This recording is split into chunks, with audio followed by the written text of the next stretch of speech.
Okay, so this is going to be more of a SHTF conversation about the garden as opposed to just an update. I just did one of those. Here's some basil going on. About to go to seed here. So we'll be collecting some seeds from that in the future one. Alright, I was on vacation for about 2 weeks. And other than me coming back and cutting some grass when I got back, see the lawnmower's still over there, haven't really touched anything. So it's kind of a good opportunity to see how the garden fared on its own without me watering it, without me fertilizing it, without me caring for powdery mildew or anything. As you can see, powdery mildew went rampant. So now I'm gonna have to come through here and take off a lot of leaves and put some sprays out and try and save these plants. Unfortunately, it didn't hold up that great. It must be gay squash. That one's grown a lot. And if y'all saw my update video, I filmed that maybe 2 days before I went on vacation. So this has probably been a 14 or 15 days, maybe 16 days worth of growth. This variety right here actually did way better when it came to resisting the powdery mildew. I believe that's one of the Geet oxamin, I think. It's hard to tell, they're all kind of grown into each other. Let's see, but I think that's what that is, because we got, that looks like the Geet. And that would make sense, because that is a variety that was grown in this particular area. Now, coming over here for this winter squash, and I put a lot of eggs in the basket of winter squash when it comes to storable foods. And then here, let's see that we got. There's plenty of space. I don't know, well, it shows on the camera, but there's plenty of space between that and the fence. And that's my butternut squash. So you can see I got some work cut out for me. Let's go ahead and see how other things fared. See which, so one of the reasons for wanting to do this is in some cases you may have to set it and forget it, like if you're planting in a field or something like that and you can't go out there and watch it. Now let's take a look at what happened to my beautiful cucumbers while I was gone. Basically dead. They were completely wiped out by powdery mildew. I mean, they're not dead, they do have some growth on there, but you see the insidiousness. It'll kill a leaf, move on to the next one, kill a leaf, and eventually it'll kill so many it kills the plant. There's some massive cucumbers in here. I don't know if they're going to be good to eat or not, but maybe.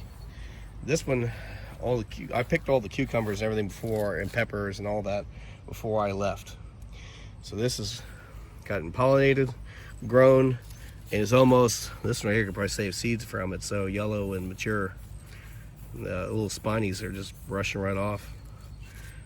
So I may have just let this one go for a while to save seeds. Can't do anything else with it and pull it out and reuse this pot for something. Well, I got some growing season left. I got plenty of tomatoes, cherry tomatoes. Although insects have taken a toll on many of the plants.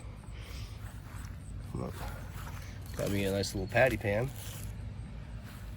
My peach tree seems unaffected by my lack of being here. In fact, my one peach it does have left, looking pretty nice. So that's a good thing. Let's see what else we got. The rice is doing what rice does. It's just growing. So far that's good. Powdery mildew seems to be the worst of it. You can see it's more here. Now my beans did fantastic without me being here. I planted these not long before I left. And this is all bush beans, and they are just filling in so nicely. These are beautiful. So there may have been some losses in the garden without my caring for anything while I was gone for a couple of weeks. But these carrots are looking fantastic, these volunteer carrots. And these beans are looking fantastic, so I'm looking forward to getting some pickings off of these. As you can see, this 4 foot by 4 foot bed is totally loaded with beans. So these bush beans are something that you can really cram in, get a lot of production in a pretty small space. These were not even really anything to mention at the moment. Those they just do their own thing. That's the asparagus. Let's walk around and see if anything else did okay or not. My amaranth that's in this bed has grown massively. Something's obviously taken a lot of bites out of them, but the amaranth here has grown tremendously. from when I put it in. And of course my sweet potatoes are vining all over the place. That's nice. It's good to see. Definitely could save seeds. A long time passed since I could have saved seeds for these broccolis and some other stuff. So here's another winter squash, and here's something I do want to get on video. Here is clear some of this vines out. See, they're all dried up now, these pods, so they're all ready to get collard green seeds. That's the collard greens. That's what they look like. These vines out the way. I've overgrown stuff since I've been gone. And so you got thousands of seed pods. Let's just get one of these. I'm going to do a whole separate video on saving these seeds. Oh shit. Oops, sorry about that. Just fell and broke my neck. Alright. So, in the seed pods here, I'll just crumble that. You see all these little seeds here.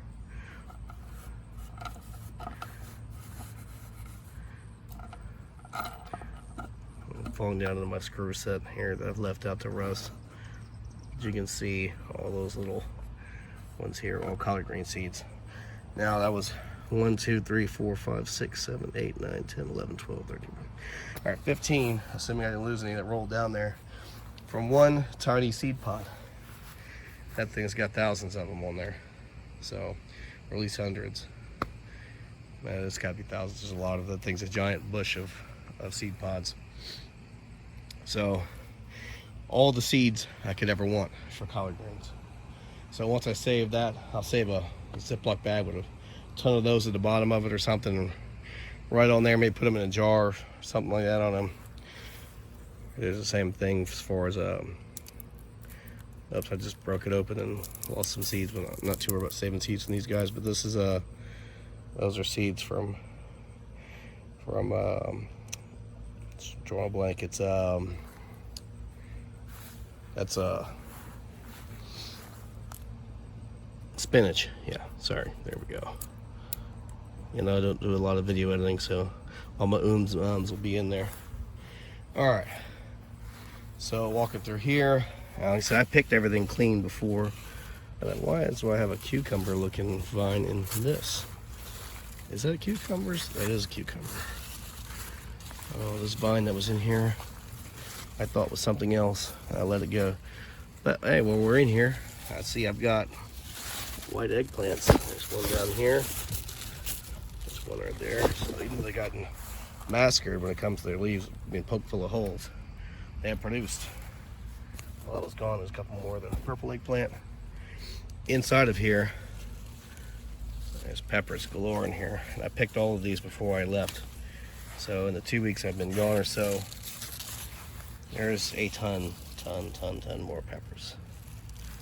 So the peppers did not need any kind of micromanaging to do their thing. That's good knowledge. These are just weeds. They're gonna go to seed all inside of my bed. Now, one of the biggest disappointments I found when I came back was the cabbage. Now, I saw how beautiful that cabbage was and ready to harvest when I left. Now we can look at it all bolted. Rotten looking head right down there. Grass is overgrowing everything, so it's gonna be a mess to try and clean this up. This one right here. Let's see what we got on here. Oh, here's. I have to trim this just so I can my vines here can get some light. These are more sweet potato vines. Holy Toledo! Look at that. Look at this.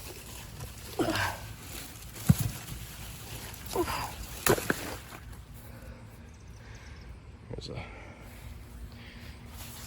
something I'll pick. These potatoes are about ready to come out. In fact, that was part of my plan. I had got back a couple days ago, cut some grass, but I wanted to leave everything pretty much in the way I found it, so I could get the results being gone on video. But I need an SD card from my camera because I'm upgrading to an actual camera instead of a phone. But the SD card never came in. I checked Amazon, said that my package was delayed. So hopefully tomorrow or whatever I can come back and do a potato harvest. But look at this. Look what happened to my poor cabbage. I didn't anticipate that, to be honest. This bed's totally gotten overgrown. But I'm willing to bet in here somewhere with all these vines, I'm gonna have to pull out. I don't even know what these vines are, but they're taking over everything. These vines are hiding what I'm hoping is more eggplant in here somewhere. And also this right here. This is cabbage. So more cabbage seeds. You can see these seed pods a little bit longer with the same song and dance. And I should be getting me some seed pods from these radishes I can save as well. I may pull some of those out and save like one plant or something. But what irritates me, I keep skipping past my cabbage comment. It's rotten and disgusting. They're perfect heads. Now, green cabbage, biennial, takes 2 years basically to get seeds from. And there's seeds back there from a cabbage I've saved. It's all dried up, ready to pick seeds from. And they'll eventually, I planted them, these cabbage here that I left to go to seed, I planted those on last fall. They're just now seeding, and so they're, but they were good to harvest all the way up until then. These Red Express cabbage, apparently they go through their life cycle much faster. They couldn't handle the heat or whatever the case may be. They grew, they were perfect. I didn't harvest them whenever they were ready, thinking that I could come back and harvest them, because these take so long to go to seed that I didn't really worry about those, thinking they would follow the same pattern because they were cabbage also.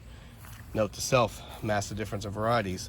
Had these been green cabbages, they would still be nice little cabbage heads waiting for me when I got back. Now they're rotten and gross, and lost my entire cabbage crop. And this one right here has grown nicely, which will be nice because it's going to have to replace. There's a nice little one right there. I think I'll save it in there. Have to replace some of these ones that are all diseased. I was taking some of these out. Look at the size of that. Oh, jeez. That is a big, giant patty pan. I don't know if it's going to be edible or too hard, or if I should just let it save for seeds. Oh, look at that. One of those round zucchini, like the 8-ball. I've not tried one of those. I'm looking forward to trying that. So, mixed blessing with these. As far as set it and forget it. These squash varieties, zucchinis, squash, yellow neck, crook necks, straight necks, round, patty pans, whatever, are heavy producers, produce tons and tons of food per plant. They're large, they take a lot of space. They produce a ton of food, but the big downside for SHTF for them is they're very vulnerable to disease. If you happen to get powdery mildew in your area, which is probably most places anyway, I would think, except volunteer corn. Here's the that's the seeding going from the cabbage. Wow, look at the size of this one. So these apparently went nuts while I was going on making these massive ones. So, as far as goes, tomatoes look like they're doing fine. In fact, they're making me some great big tomatoes over here. How did everything else do? My watermelon's fighting. In fact, I need to shove that one back to the fence over there because it's poking through the other side. And this one keeps wanting to trail towards the neighbor's yard and their fence. And I don't want it to do that. Oh, good, it's coming this way because I want that for myself. My watermelon's for me. Okay. You can see that I need to do some tying and pruning again. But look how tall these.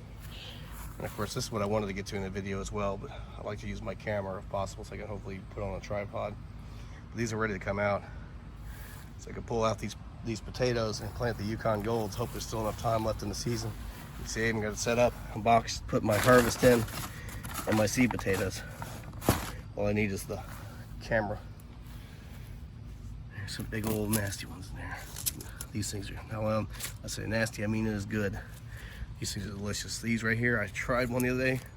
I'm a big fan of brandy wines as far as flavor goes. My favorite tasting tomato so far has been the yellow brandy wine. But these are so good. They may be my new favorite. Only problem with these tomatoes I'm finding is the insects love them as much as I do. So most of my tomato crop has been damaged here when I wasn't around to pick it. As far as that stuff going to seed, I might save a lettuce to go to seed, but my lettuce is toast. These tomatoes are going everywhere. No rhyme or reason. Let's come over here. Powdery mildew, of course, strikes again on this winter squash. And this one right here. This is one that I can save because it's nice and green on one side. It only has powdery mildew on some leaves. I'm hoping I can just spray these or cut these center leaves out. And cut the really bad ones out and spray the other ones and hope it'll do okay. Oh, I thought, yeah, there we go. Got a little bit of a winter squash. I hope that's winter squash, not zucchini. It looks like a zucchini. I planted all winter squash over here, so unless I got mixed up, that should be a winter squash. This corn is falling over a little bit. This is some volunteer corn from some seeds out there. This is the Silver Queen patch right here. They're tasseled up. Corn, of course, is wind pollinated, so pollen breaks out of these. And each one of these little silts has to get some pollination on it.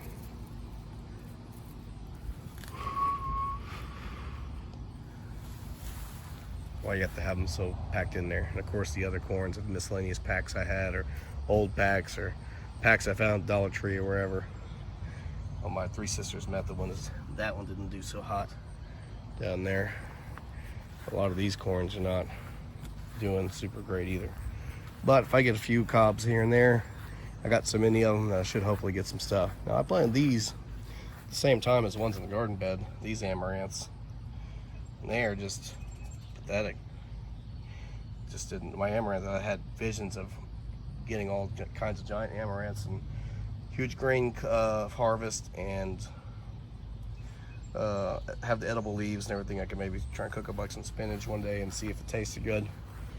But they really have performed poorly. The ones in the bed over there have done by far the best, but even those are small comparison to what I've seen other people's look like on YouTube and stuff. So we'll see. Yeah, but this corn right here, especially this one, I think it's got to be 7 feet tall, or at least 7.5. I'm pretty short. I'm only like 5'5". This is head level with me, so this is my view here. It's like Andre the Giant looking corn. All right, so cherry tomatoes are just kind of flopped all over. But you definitely could tell there's a big difference in some of the varieties.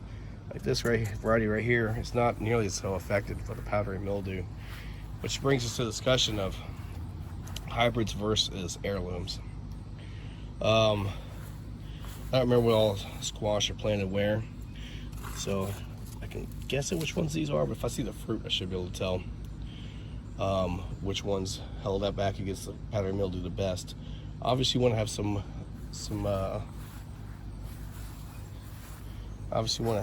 heirlooms because you need to be able to save those seeds.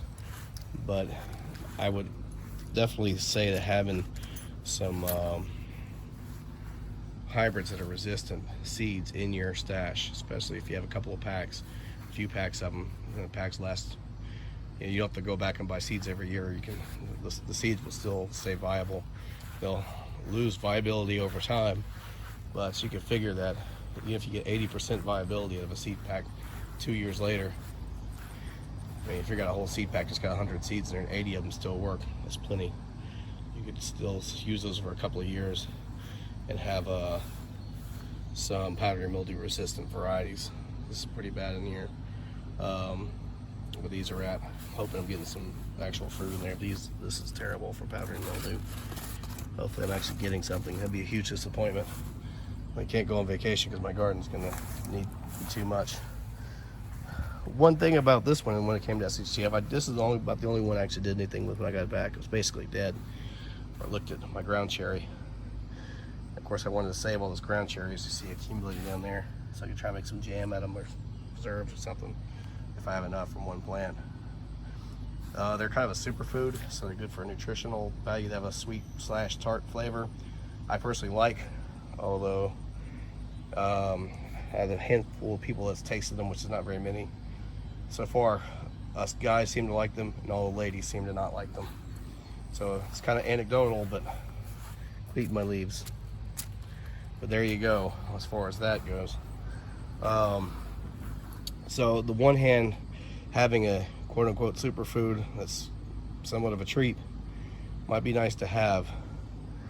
It's so water needy. Like, it's in a self-watering container, and it rained while I was gone a few times over the 2-week period, and it still was so dried up that it was dying. So I went ahead and watered this plant. It's the only one I did. None of the rest of the garden got special treatment, except for the basil and stuff that's in a small pot, so I showed at the very beginning. I watered that, and I watered this, and this needed it more than that did, because it was basically almost dead. So as far as its SHTF point value, we do any kind of review on that, which I haven't done in a long time. Then that's one thing that to keep in mind for these is, if you're not around to water these this should not be a set it and forget it plant, because this requires way too much water. So if you're stuck in an arid climate, or you can't turn on the tap because of outages or whatever, and you don't have a lot of natural rainfall, like in this area here, this may not be a good plant for me to use for an SHTF situation if I'm not here, or I don't have a rain barrel set up or something like that. Now, let's grow them back in Louisiana. It rains there constantly, so maybe perform better down there. I don't know, in that climate. You look at these Toronto peppers here again, just like the other peppers. I had clear cut harvested these before I left, and it's absolutely loaded with peppers everywhere. And it looks fine. It's green. Insects are leaving it alone. It's just doing its thing. As far as SHTF foods that I'm super impressed with, that didn't need to be watered and didn't have any kind of problems, although you do need to water them, I think, for short-term items, was these sweet potatoes. These sweet potatoes are binding everywhere, growing like crazy, and they keep a long time. They have a high nutrition profile for a potato, and obviously kale or something beats it out, but I think these are more nutritious than regular potatoes. You got leaves that hold nutritional value to them. They're calorically dense. It's basically everything good about a potato.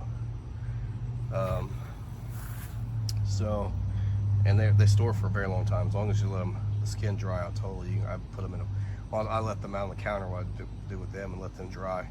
When the skins dry out totally, once they're nice and dry, I just put them in a plastic bag and hung them on the door knob in the kitchen. And there they sat for like a year. Now, one of the sweet potatoes grabbed out of the store bag, and of course I didn't wash them off. Actually, no, I take it back. I did wash them off. I washed them off. I set them out to dry.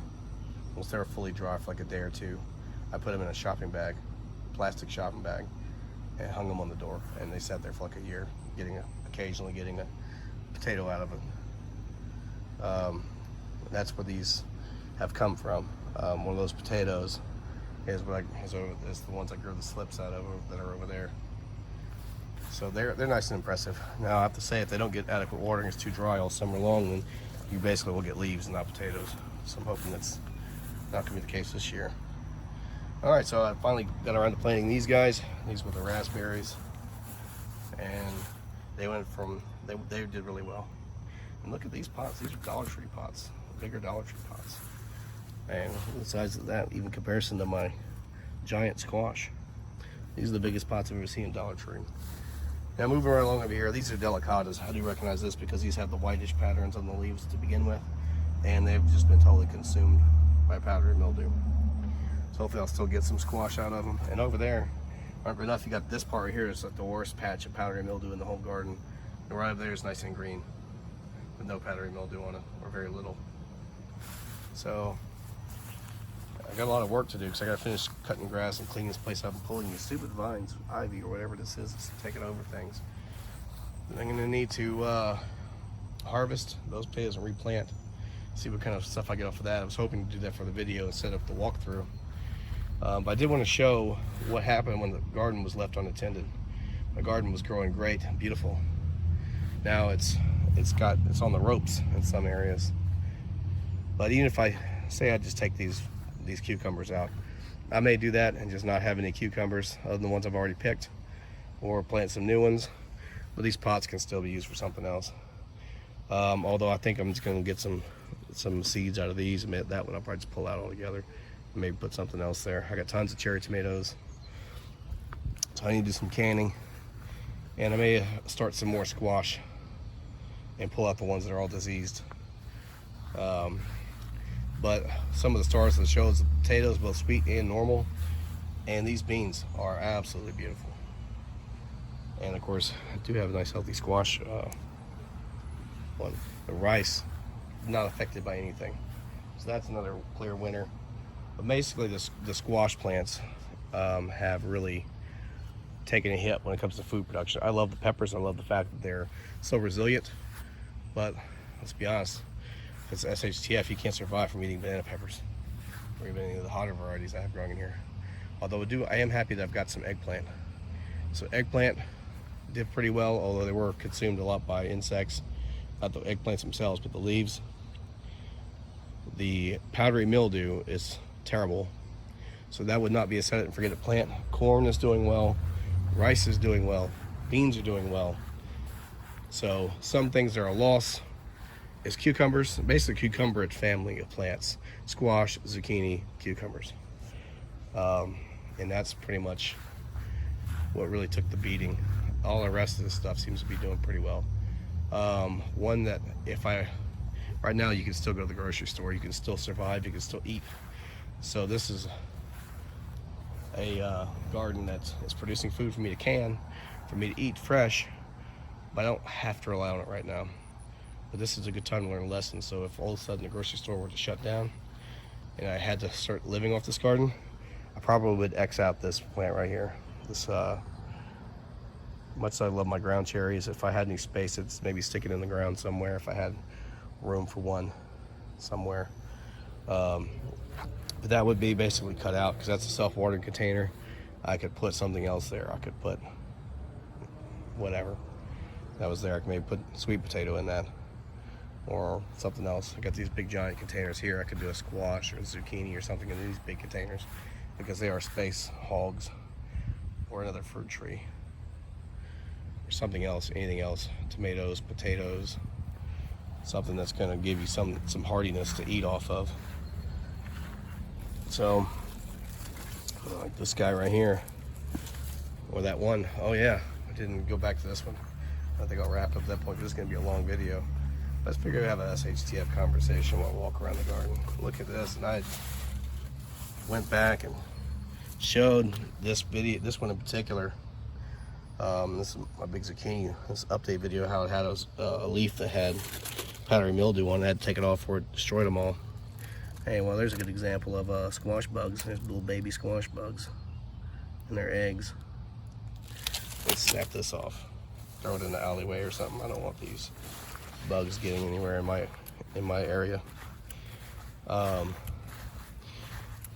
I did come back and trim that leaf off, and I sprayed with spray before I left. That's something I was going to do on a video, but I was in a rush. So I did mix up a baking soda spray, and I sprayed all these leaves, try and fend off the powdery mildew while I was gone.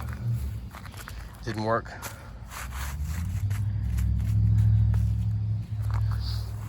Apparently it did not work. Maybe helped some and didn't help enough. So that spray, it's not good enough. We'll see if we can treat some of these. Maybe we can salvage some of the plants. This plant's basically toast. I did notice when I was looking around in here, look at the size of zucchinis it left me though. I don't even know if they'll be, I should save that for seed and try and eat these. There's a squash bug, a little nasty thing. I hate the squash bugs. This thing is massive. It's like my leg, probably bigger around than my leg. But it left me with those and the plant's toast.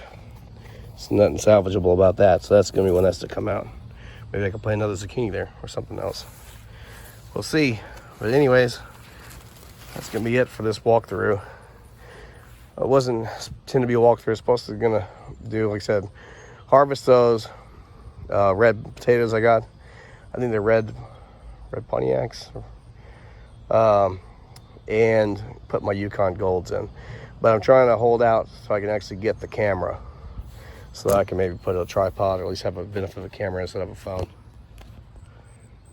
Oh, almost dropped it. My hands are full. I'm getting eaten up by mosquitoes too. But all right, that's it for SHTF conversation video in this garden, and hopefully I'll be putting out another one soon. Also have a light to test. I've been using it for weeks now for a lighting solution for like a secondary room, like a bathroom or something like that if the power goes out. Nothing too spectacular, but I'm going to do that review. I've been putting it through its pace. I've actually been using it to save a little bit of electricity because it can charge it as a little solar panel. It can charge it during the day. I can set it in the bathroom and put it on low, and it'll last all night. That way I don't have to pay for a light to be running there. So, and that's about it. So like, share, subscribe, comment in there about what kind of stuff y'all would think about set it and forget it type plants. Or maybe your area doesn't have this bad of a powdery mildew problem, although I think it's the cool nights. As much as the weather keeps talking about the heat wave going on in the west, here in the Midwest, in Ohio more specifically is where I'm at, it's been getting cold. It's getting down in the 60s. Excuse me. So it's been getting down in the 60s, sometimes even the low 60s. So it'll might get down to 62, 63 degrees at night. And so it's been getting really cool. Like, I'm outside right now, it's perfectly comfortable. It's got to be like 70 degrees right now. So for all the talk about the heat waves, other parts of the country, it's experiencing cooler than normal temperatures. I think it's one reason why the powdery mildew is flourishing so well, because it's staying much cooler than normal. It might get in the 80s during the day, but come nighttime it's cool and damp. And it's really taking a huge effect on the SHTF garden. Anyways, throw some comments and say what you think about that. Anyways, I got to bring these monstrous zucchinis in and see if I can find room in the fridge. I'll cook them up. Maybe I'll do a video about that too if I can get my camera in, or the SD card from my camera. All right, have a good day or evening or whatever time it is over there. And that's it. SHTF Gardener out.